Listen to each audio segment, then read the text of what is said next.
وَلَكِنَّ اللَّهَ حَبَّبَ إِلَيْكُمُ الْإِيمَانَ. However, Allah has made faith something beautified or beloved to you. وَزَيَّنَهُ فِي قُلُوبِكُمْ, and He beautified it in your hearts. So let's think about that for a moment. Allah is saying that our belief in Allah isn't just something that we carry as a burden or we carry as a responsibility. You know, sometimes you find out the truth, but it's not pleasant, right? But in fact, the belief that we've come to acquire in Allah, in His Messenger, in Sallallahu Alaihi Wasallam, in the revelation, in Judgment Day, the knowledge of what is to come, all of that knowledge is actually something we love. Like the fact that we know now is, you know how sometimes you learn something, you say, I wish I never knew? This is not one of those things. Allah has made a love for this knowledge inside of our hearts. And if a person doesn't feel a love for that, then actually something is missing in their iman. So He says Himself, Allah is taking credit for making this something that we find love for in our hearts, this faith of ours, these beliefs. And then He says, وَزَيَّنَهُ فِي قُلُوبِكُمْ, and He made it beautiful inside your hearts. So not only did He make it something we love, He also made it something that's beautiful. And that's also an interesting contrast, because sometimes you can love something, but it's still painful love. You know, we're currently studying Surah Yusuf, and Yaqub alayhi salam loves his sons, but it's a painful love, right? So love isn't always easy. Loving your children, the children may be a source of pain for you, but you still love them.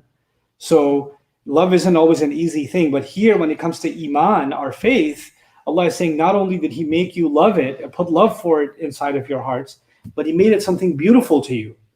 So you're, in a sense, you're in awe of your faith. You're mesmerized by its power and its beauty, and you're constantly, this is something you cherish. Like when we love someone, we want to protect them. When we love someone, we think about them all the time. When we love someone, we consider what they would feel before we do something. These are the qualities of loving someone. You know, when something is beautiful in our hearts, then it takes up our imagination. It takes up our free time. We long to see it over and over again and experience it over and over again. That's when something is beautiful in our hearts. And so when Allah says this about our iman, then He is describing our spiritual condition inside of ourselves as something that we long to feed over and over again. But then, you know how there's an axiom in Arabic and there's an equivalent in English, تُعْرَفُ الْأَشْيَاءُ بِأَضْدَادِهَا. By opposites, things are known, right? So, okay, so He made faith beautiful to you and something beloved to you in your hearts. That's what He says. وَلَكِنَّ اللَّهَ حَبَّبَ إِلَيْكُمُ الْإِيمَانَ وَزَيَّنَهُ فِي قُلُوبِكُمْ. But how do you know that's the case? Well, by the opposite. Things are known by opposites, things are known. وَكَرَّهَ إِلَيْكُمُ الْكُفْرَ وَالْفُسُوقَ وَالْعِصْيَانَ.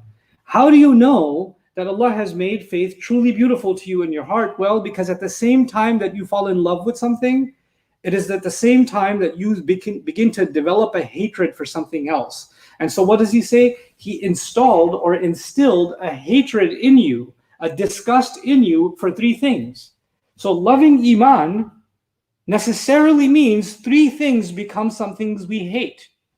And we develop a hatred for them inside of our hearts. And Allah says that He inspired that hate inside of us, or He compelled us to have that hatred deep inside of our hearts. Now, what are those three things?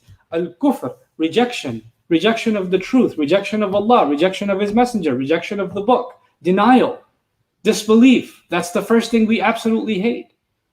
Wal-fusuq, and corruption. Corruption meaning you have, desire to disobey or to violate or to manipulate the law of Allah, and then that corruption comes out to the point where it affects you and it starts affecting other people too. Allah makes corruption something disgusting to us because our faith is beautiful to us. Like, just because it's beautiful to you, some other things become not okay for you. You just develop a high intolerance for them. Al-kufr wal-fusuq. And finally, He says al-isyan, and disobedience.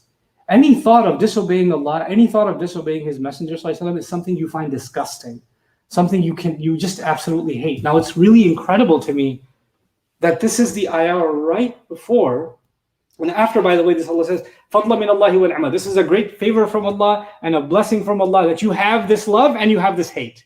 Yeah? And right after that, He says that if two group of believers fight each other, so on and so on and so forth. Now, what's the connection? Well, the connection is this. Believers are actually, at the end of the day, connected to each other, not by blood, not by tribe, not by social obligation. They're connected to each other because they have the same love, iman.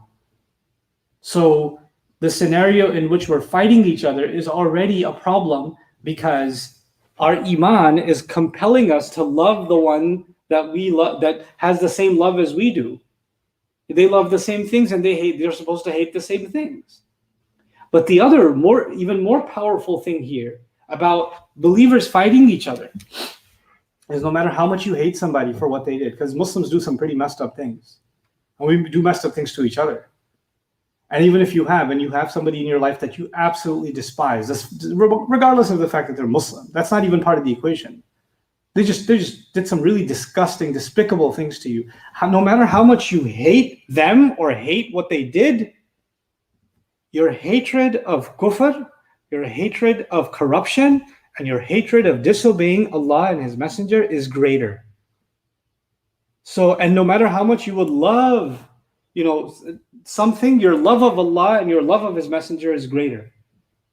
So why is that important? Because when conflicts happen, the hatred and the animosity and the desire to get back at someone or retribution can be blinding. I just want payback. I want them to suffer. I'm going to fight back. The desire for vengeance, or the desire or someone thinks that they're standing up for themselves. And in that desire, they may end up disobeying Allah. They may end up disobeying His Messenger. They may end up doing things that are in complete denial of what Allah has said. Even acts of kufr. Why? Because they are so blinded by their hatred and their spite. And so before Allah talks about, because fighting doesn't happen because you like somebody. Fighting happens when you can't stand somebody. That's when that happens. But before you talk about love and hate, Allah says, well, let me tell you one thing that you're supposed to love inside you and supposed to hate inside you to begin with. And that love and that hate is greater than anything else. All the other feelings you feel towards someone else, this cannot be violated. This is one thing you cannot cross.